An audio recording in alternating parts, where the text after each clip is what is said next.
I got to say, it's great to be back in Toledo, but it is cold. I got a little tour of the facility just before I came on stage, actually while Kelly was speaking, and thank you, Kelly Loeffler, our great SBA administrator. She's doing a great job. We're proud of her.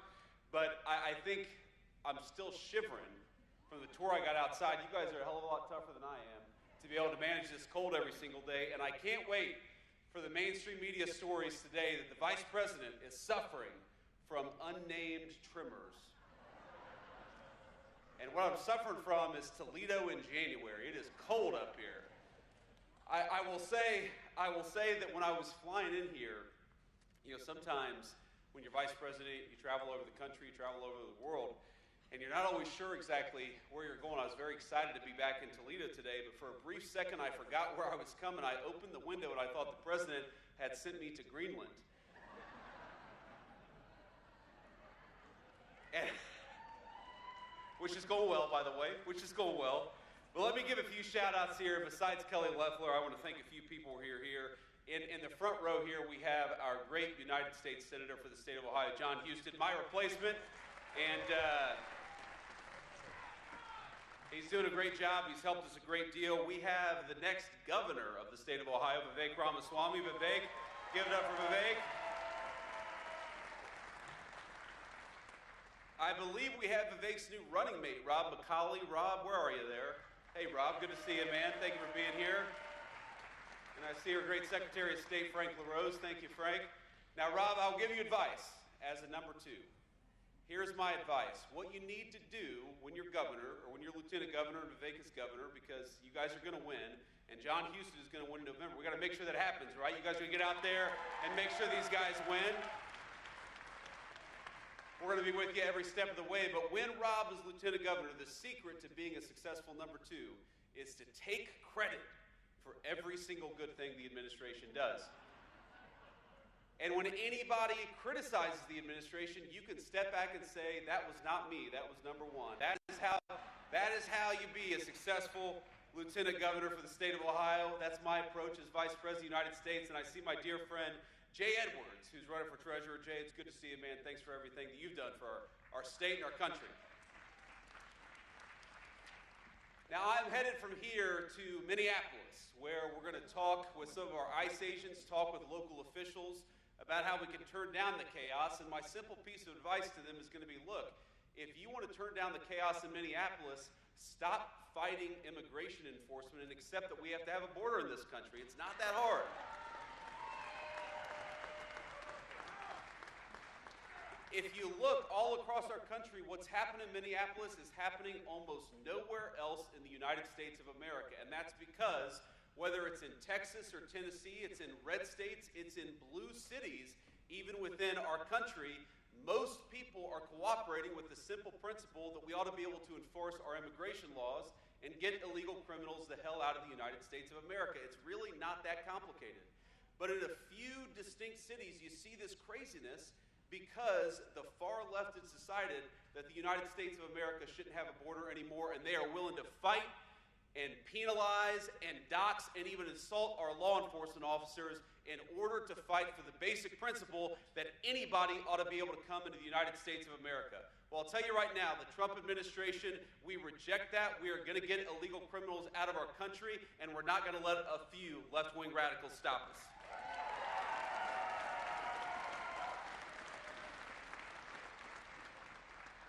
But I'm here in Toledo to talk about the great American comeback, and that is what I believe. We are 1 year in.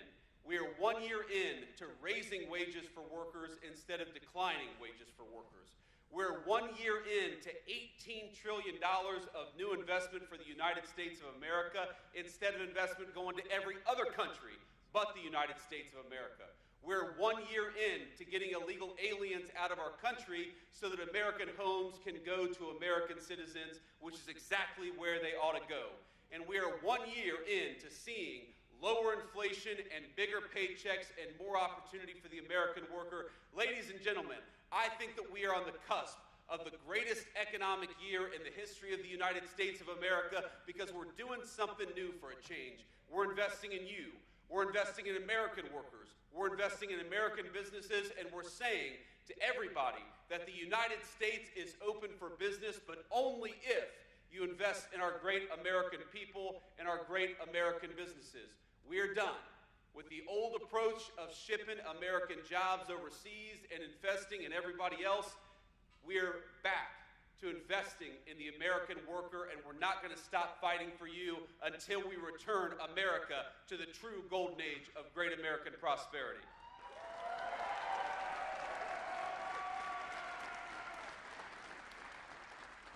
Now, even a year in, we've already seen incredible success from the Trump administration's economic policies.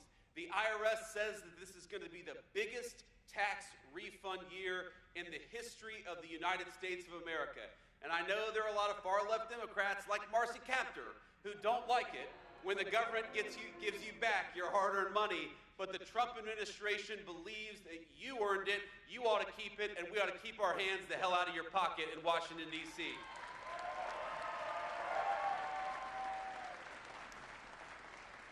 So why are we going to have the biggest tax year, the biggest refund year in the history of the United States of America? It's because the president, working with the Republican Congress, got no taxes on tips. It's because we got no taxes on overtime. It's because we got no taxes on Social Security. 3 promises that we ran on, 3 promises the President of the United States kept, and because of it, every single person in this room and every single person in the state of Ohio is going to benefit from it. That's what we said we were going to do. We were going to end the green energy scam and invest in American energy workers, and we did it.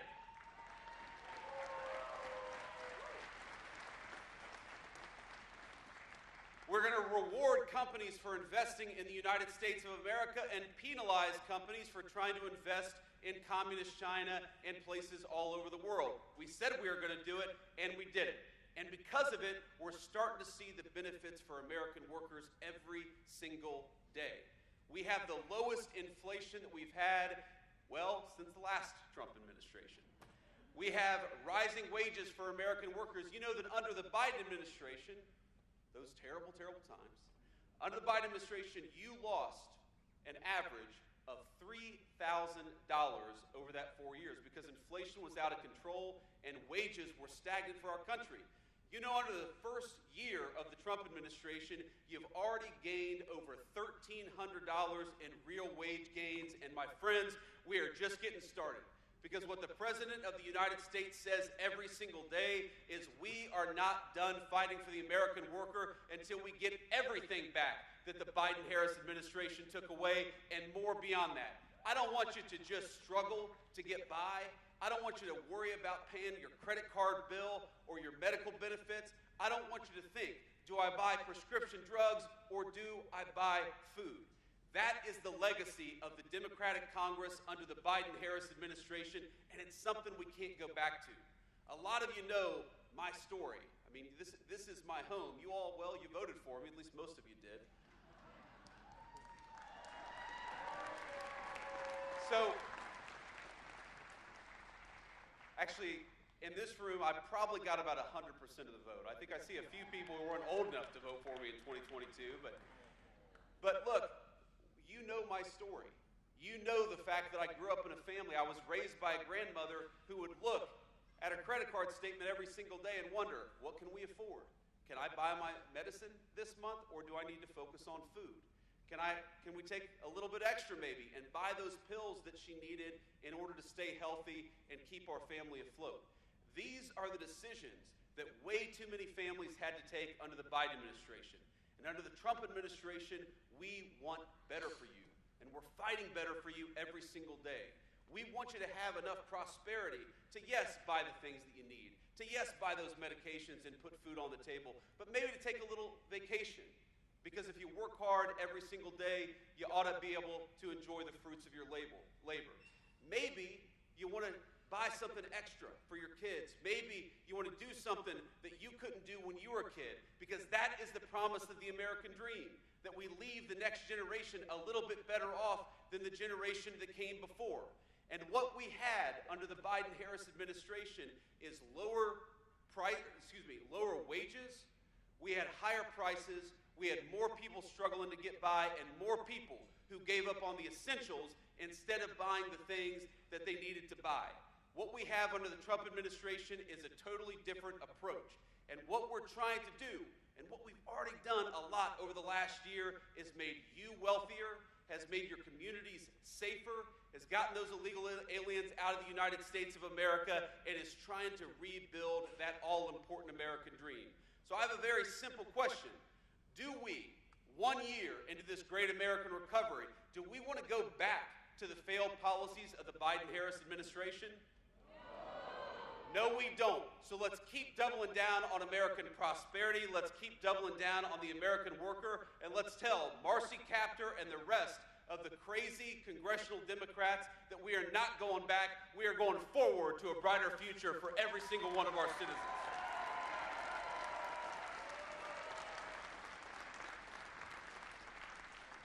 You know, there are things the media doesn't talk about that I think are so important to highlight because they show real progress for the American people. Did you know that for 4 years under the Biden-Harris administration, Americans paid the highest prescription drug costs anywhere in the world? And we did it because we had an administration that refused to go to Big Pharma and say, this is ridiculous that you're charging 1/10 the price in England or in France that you are in the United States of America. So what did the president do? One of the first things President Trump did is he hauled these pharmaceutical executives into the Oval Office. He wasn't getting any help from Congress, though we certainly would have appreciated Marcy Kaptur helping us lower prescription drug costs, but we weren't getting that help. So what did he do? He brought the pharma executives into the Oval Office and he said, you are done forcing Americans to pay more for prescription drugs than any other country anywhere in the world. And so now, thanks to the president's leadership and thanks to the support of our congressional allies like John Huston, we have prescription drug costs coming down in this country for the very first time. Whether it's antibiotics or whether it's cancer drugs, whether it's the most advanced therapeutics that exist anywhere in the world, Americans are seeing lower costs. And they're going to keep on seeing lower costs because the President of the United States had the courage to fight for you rather than international pharmaceutical companies.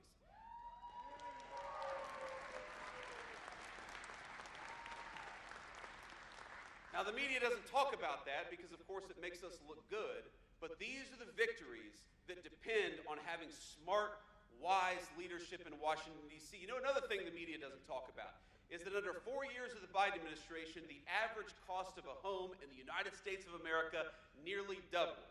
And in certain jurisdictions, it actually got way worse than that. There are certain places where the cost of a home in 4 years went up by 200%.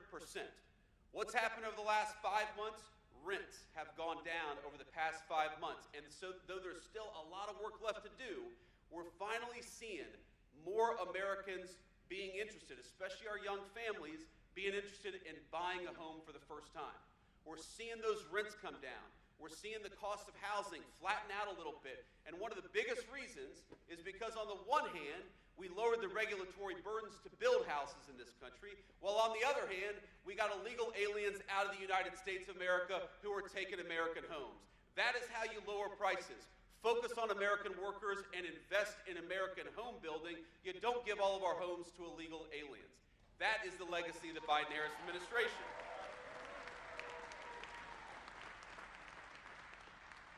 But on all these things, we know there is still so much work to do, and this is something I want you to hear. The Democrats talk a lot about the affordability crisis in the United States of America. And yes, there is an affordability crisis, one created by Joe Biden's policies. You don't turn the Titanic around overnight. It takes time to fix what was broken. I said earlier that the average American has seen $1,300 of real increase in their wages just in the past year. Well, Joe Biden, they saw a $3,000 decrease. Now, on the one hand, I'm proud of that. I'm proud of the fact that you're $1,300 richer than you were just a year ago. But you know what really pisses me off? That compared to when Donald Trump left office after his first term, you're still about $2,000 poorer. Because that's what happened under the Biden administration. They did so much damage that it's going to take us time to rebuild the great American prosperity that we had at the end of the first Trump administration. But what I'm telling you is that we are committed to doing it. As much as the media focuses on distractions every single day, in the Oval Office, the president looks at us and says, why haven't we done more? Let's do more.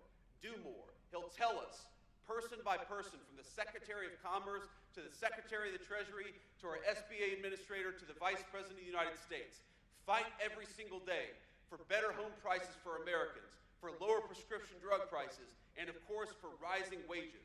That is what we're going to do, that is what we have done, and that is what we promise will be the legacy of the second Trump administration. More prosperity for you.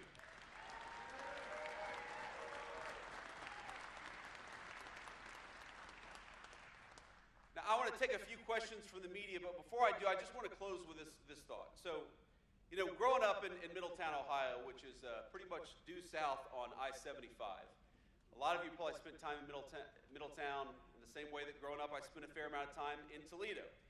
The story of towns like Toledo, the story of towns like Middletown when I was growing up was one of decline.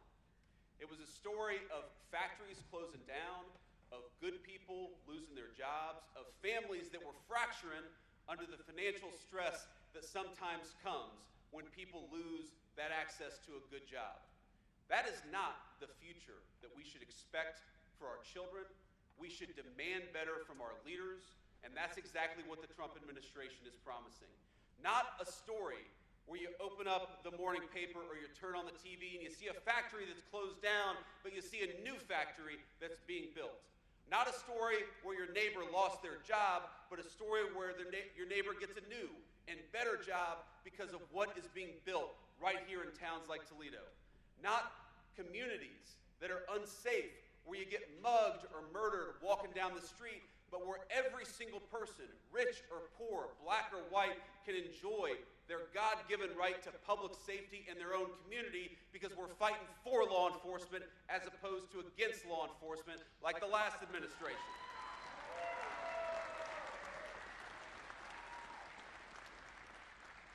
I want the grandmothers, like my grandmother, who are raising grandkids they weren't necessarily planning to raise. I want them to not have to choose between putting food on the table or buying their medicine.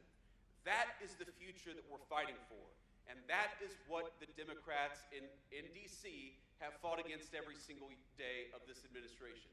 Now, I don't want to say all Democrats, because my mamaw, the woman who raised me, was one of those blue dog Democrats. She was socially conservative, she was patriotic, but she was a Democrat. And I know that in Toledo, there are a lot of those Democrats still today. But I got to tell you, in Washington, D.C., those Democrats do not exist. They disappeared from Washington, D.C. They care more in Washington about using this country as one big fraud scheme than they do about fighting for your prosperity. And that's why we cannot reward these people come November. What are they actually fighting? We know what they're fighting against. They hate Donald Trump. They want men to play in women's sports, which is crazy. But even aside from it's crazy, why the hell are you talking about that instead of figuring out how to fight for the American people? They want the Somali fraud ring in Minneapolis and frankly in other states too to continue. While a lot of Americans can't afford the cost of child care, they want to take the very programs that we use to make child care more affordable and give them to fraudsters who are illegally in our country to begin with. These are not politicians who care about you. They care about keeping the fraud going. And the question in November is very fundamental. It's going to be, do we reward the people like John Houston, who cut your taxes, who fights for lower housing costs, who fights for lower prescription drug costs? Or do we reward the crazy far-left Democrats who think that America is one big get-rich scheme for fraudsters?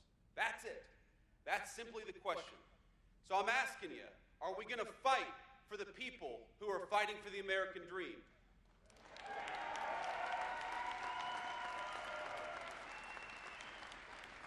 Are we going to send a message to the far-left radicals that this country belongs to American citizens, not to illegal aliens?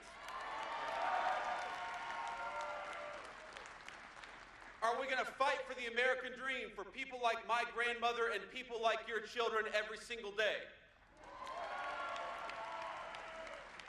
So let's remember what we're fighting for this November. It's to have political leadership in this country that fights for the American people, that fights for the American dream. Don't forget it, my friends. Let's work hard. Let's elect these great candidates to higher office, because that's the only way we are going to send a message to the Democrats that this country belongs to Americans and that the American dream belongs to the citizens who built this nation. God bless you, and thank you for having me.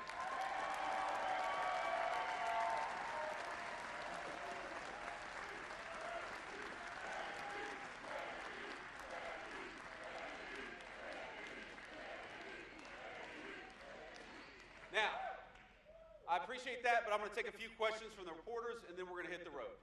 Mr. Vice President, John Kostick from News 5 in Cleveland. President Trump outlined the framework of a future deal on Greenland yesterday. NATO this morning, however, said the Secretary General did not propose any compromise on sovereignty. What's your understanding of what is in this plan, and would you stand for something that did not include ownership even beyond where the bases are located? So John, first of all, it's good to see you again. John is, this is going to ruin his reputation among his liberal media peers, but John is one of my favorite journalists in the state of Ohio. He's a great TV journalist from Cleveland. And I used to joke with John that if he ran for high office, maybe back in 2012, 2013, he would have won, because his name is almost exactly the same as John Kasich. And that if he ran in 2024, he would have got his ass kicked. So it's amazing how things change, John. But I see you're still doing great things on Greenland. First of all, we're here to talk about the great American comeback. And that's what the president is focused on. That's why the president went to Davos. You know why? Because he wants more investment from all over the world in the United States of America. You'll hear this number thrown out, $18 trillion of new investment. You know what that means?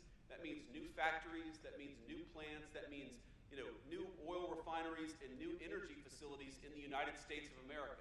Because for so long, our government had the policy that we were going to invest in other countries. No. We want other countries to invest right here in the United States of America, and that's why the president went to Davos, to say that America is open for business, but America is open for business so long as you're building right here in Toledo and all across our great country. That is the message.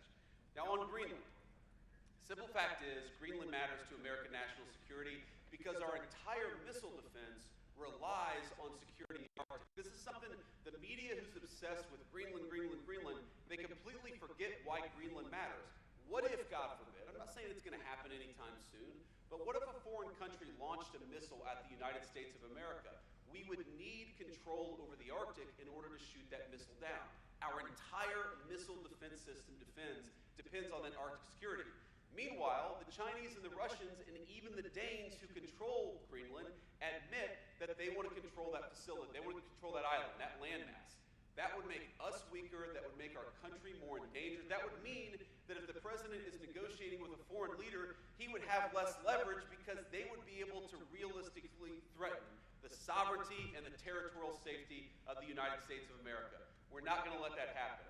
The negotiations with NATO are going fine. I believe, having seen this for the past year, that when the president sets his mind to accomplish something in negotiation, he accomplishes it. And fundamentally, NATO and the Danes and everybody else have to recognize the simple fact that this matters, not just to American security, but to world security. So we're going to keep on trying to make sure that we secure that landmass so that we can protect the American people, as we've done and will continue to do. Thank you. Whoever's next. The lights are very bright, so I can't see, but whoever's got the microphone, just shout out a question. Mr. Vice President, Henry Gomez, NBC News. President Trump this week said that ICE has made some mistakes. I'm curious what steps the administration is taking to rectify those, and do you think your presence in Minneapolis today will calm the tensions there? Well, certainly one of my goals is to calm the tensions, to talk to people, to try to understand what we can do better. When the president says that that mistakes have been made, my thought on that is that, well, of course there have been mistakes made, because you're always going to have mistakes made in law enforcement. I mean, we all know this. Probably every single person in this room knows a police officer. 99% of our police officers, probably more than that, are doing everything right. Some people are going to make mistakes. That's the nature of law enforcement. But the number one way where we can lower the mistakes that are happening, at least with our immigration enforcement, is to have local jurisdictions that are cooperating with us. there are some very basic things that would make Minneapolis look like, look, Memphis, Tennessee, a blue city where you do not have this chaos in immigration enforcement because the local police and the local authorities are cooperating with us.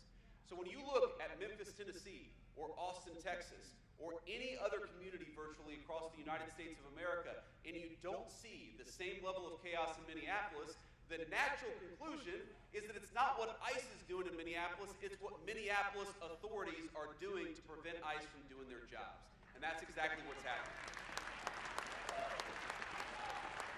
So, let me give you just a couple of very real-world examples of some of the problems that we face. So let's say you have a sex offender. We've arrested a number of sex offender illegal aliens in Minneapolis just in the last couple of months. But that person, because they're an illegal alien, we don't know where they live. We don't know their address. If local authorities were cooperating with us, it would be easier to send an ICE agent to the person's house to arrest them, to have local law enforcement protecting our immigration officers. They throw the sex offender in the back of a car, deport that person, throw them in jail, whatever, and then they go home safely to their families. That's not what's happening. What's happening instead is that the Minneapolis authorities are refusing to tell us where that sex offender lives. Why are they protecting sex offenders? That's anybody's guess, but it's crazy. Meanwhile, the local police are being told by the mayor, don't help them. So if there are protests, and there are people trying to not just protest, but interfere with what ICE is doing, we don't have the support of local law enforcement to keep the peace. So when I talk about lowering the temperature, those are the two things that we want those local authorities to do. Help us find sex offenders and get them out of their community. And again, this is bonkers. Think about this. If you've got a neighbor who's a sex offender and somebody wants to go and take that person away, I'm going to raise my hand and say, yes, please, get that person away from my children. What is wrong with Minneapolis authorities? They so hate the idea of enforcing immigration laws that they're telling their people not to get sex offenders out of their community. It's crazy, and it's why we see so much chaos in Minneapolis, but not elsewhere. Sean Hegarty, sir, 13 Action News here in Toledo. In the city itself, affordable housing is a real problem. Supply is low, rents are going up. What specifically can your administration do to increase the supply and get people, especially in the city of Toledo, into long-term, stable, good housing? So we're working on a number of things on this front. First of all, one of the things the president just announced a couple of weeks ago that, again, hasn't gotten a lot of media attention, but I think is very important, is that he said, we want American homes to go to American citizens. That means no illegal aliens buying American homes. It means no mortgages going to people who have no legal right to be in this country. But it also means that we're going to stop large institutional investors from buying up American homes. That was a major announcement from the president, and we're working on that now. And you see this all the time. You see this massive, beautiful new subdivision where every single person there is renting because that subdivision was bought up by a massive institutional investor. That investor, by the way, is very often paying a lower price for their debt than an American citizen. So we give these people special rules, we give them cheaper access to money, and then we let them buy homes that by right go to American families. That is one of the main reasons why we believe homes have gotten unaffordable in this country. So again, the last administration did nothing about it. We're going to do something about it. We've already started. Here's another thing. If you look at the 20 biggest metros in the United States of America, the 14 with the most illegal aliens have seen the biggest decrease over the past year in rent prices. Now, why is that? Again, if you get people out of the country who are taking up homes that ought to go to American citizens, that's going to put downward pressure on prices. That's going to make it easier for young American families to afford to buy a home.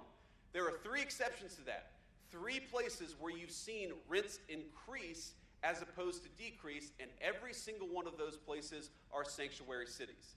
So in addition to causing chaos, being a sanctuary city makes your communities less safe, and it also makes housing less affordable. It is very simple. Enforcing immigration law lowers prices for Americans and makes our communities safer. It's a no-brainer, so we'd encourage local authorities to continue to collaborate and work with us instead of fighting against us. Next question. Good morning, Mr. Vice President. Thank you so much. Kyle Mazza, freelancing for Anadolu Agency today. Ukrainian President Vladimir Zelensky announced at today's summit for the World Economic Forum that Ukraine, Russia, and the U.S. will hold their first trilateral talks Friday and Saturday, the 23rd and 24th, in the United Arab Emirates. Seeing what your reaction is to that about those talks. And in Minneapolis, sir, the attacks on law enforcement, the attacks on ICE. What is your message to the law enforcement community at this time when they look for the Trump and the Vance administration to calm their nerves, to ease their burdens? Families are reacting to this as well. So as you stand there on that stage today, how does that make you feel? Well, you know, one of the things that we want to do is send a message to our local law enforcement, to our federal law enforcement, that we stand with them. And we're not going to abandon them, and we're not going to do what the last administration did, which is throw them under the bus to appease a bunch of left-wing radicals. We're actually going to fight for them. Because I believe, look, I continue to be fundamentally optimistic about our country. I think that whether you're a Democrat, a Republican, an independent, most people in this country fundamentally still support law enforcement. They love what people do to keep them safe. They recognize it's dangerous. But what happened in the Democratic Party over the last few years is they allowed a very small band of left-wing crazies to drive the agenda, and that makes our cops and our federal law enforcement feel less safe. Makes it feel like their government doesn't have their back. Well, I promise them, every single police officer in this country and every single federal law enforcement officer in this country, we have your back, and that's one of the messages I'm trying to send by going to Minneapolis and talking to our ICE officers there. So that's number one. Number two, you talk about attacks on law enforcement. It is insane. I understand, look, I'm biased, obviously. I think the Trump-Vance administration has got the right approach to immigration. I think it's insane to let tens of millions of people flood across your country, many of them with violent criminal records, and then to say you're not allowed to do anything to get those people out of your country. That's crazy to me. Fine. If you disagree, if you think that we ought to let sex offenders be in your community, even if they're illegal aliens, fine.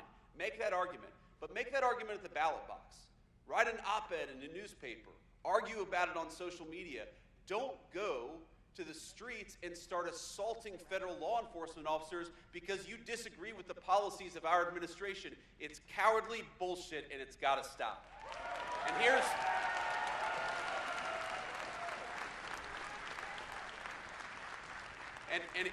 the excuse my language to all the kids there. I'm sorry. Got a little fired up. I was raised by a woman who cussed a lot, so sometimes I do too. My wife's on me. We're working on it.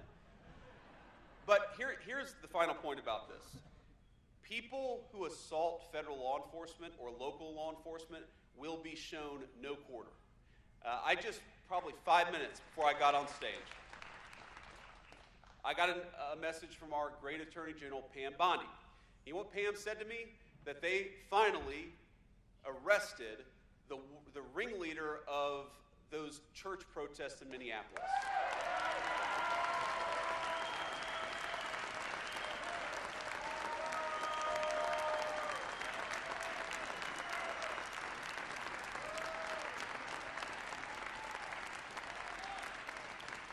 So here's the thing.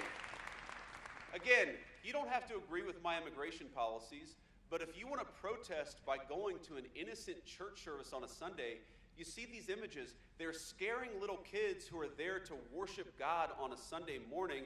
Those people are going to be sent to prison so long as we have the power to do so.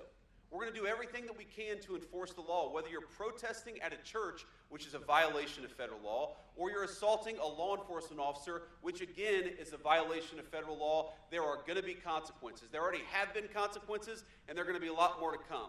So my message is, if you're thinking about assaulting a law enforcement, don't, because we're going to lock you up if you do.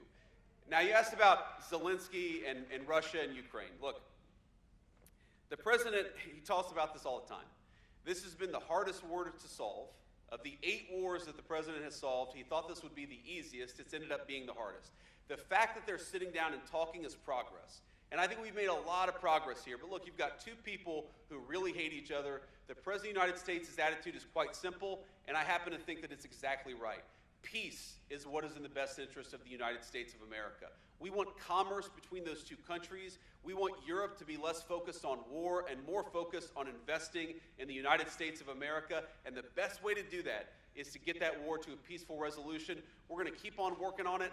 I've been disappointed in the past where I thought we were close to a peace deal, so I'm not going to predict that anything is going to happen in the next couple of weeks. But I know under the President's leadership, we've made great progress, and we're going to keep on making progress so we can stop the killing and get back to actually building things all over the world as opposed to people killing each other and tearing things down. And I'll take one more question. Thank you, Mr. Vice President. This is Mary Margaret Olahan with the Daily Wire. I know you were here in September in Minneapolis after an attack on a church that killed school children. What does it mean to you that this attack, another attack, happened on a church last weekend, and do you want to see more arrests for this attack? So, Mary, yes, I certainly want to see more arrests because I've seen the videos and there are very clearly more people who have violated the law. Now, I'll let the Department of Justice speak to that because, as you know, actually getting an arrest warrant is not a walk in a park necessarily. There's a legal process that we have in this country, and rightfully so. But I know the Department of Justice continues to work on bringing every single person who is involved in that church protest. But it's not just a protest. When you interrupt people during a worship service, that is a violation of the law. Just as you have the right to protest, they have a right to worship God as they choose. And when you interrupt that, that is a violation of the law. So yes, I think we're going to see more prosecutions there. I certainly hope that we're going to see more prosecutions there, but I'll let the Department of Justice speak to the timeline there. And on that note, let me just say, I see a lot of people here. I see a few young people. I see a lot of people who work at this great factory. I just want you to know that you are the people who make the United States of America a great country. When I think about all the great things about our nation, all the great things that we've accomplished, the world wars that we've won, we've gone to the moon, we've cured diseases that nobody else thought could be cured. The foundation of that is the prosperity of the American working man and American working woman. You guys are the reason why we're able to do incredible things as the United States of America. We talk about our great foreign policy accomplishments. That starts right here in Toledo, Ohio. We talk about peace in the world. That starts right here in Toledo, Ohio. We talk about prosperity for the entire nation. That starts right here with building things and making things and employing good people in dignified work. That starts in Toledo, Ohio. The cars I see on the road all over the United States of America, many of them built right here. The steel that builds our bridges and so many of our great buildings happens a stone's throw away from this very facility. I want you to know that for too long, your leadership, your government, your politicians have looked down upon you, have ignored you, and that's not happening anymore. There are so many great things I could point to, so many policies, no taxes on tips, the regulatory reform, the fact that we've unleashed American energy. But every single one of those specific policy wins is about a simple fact: reinvesting in you and ensuring that your family has the same great shot at the American dream that I had. This is very personal to me. I don't know if you saw the announcement. I guess we made it yesterday or the day before, but our wonderful second lady is pregnant with our 4th child, and I'm very, very happy about that.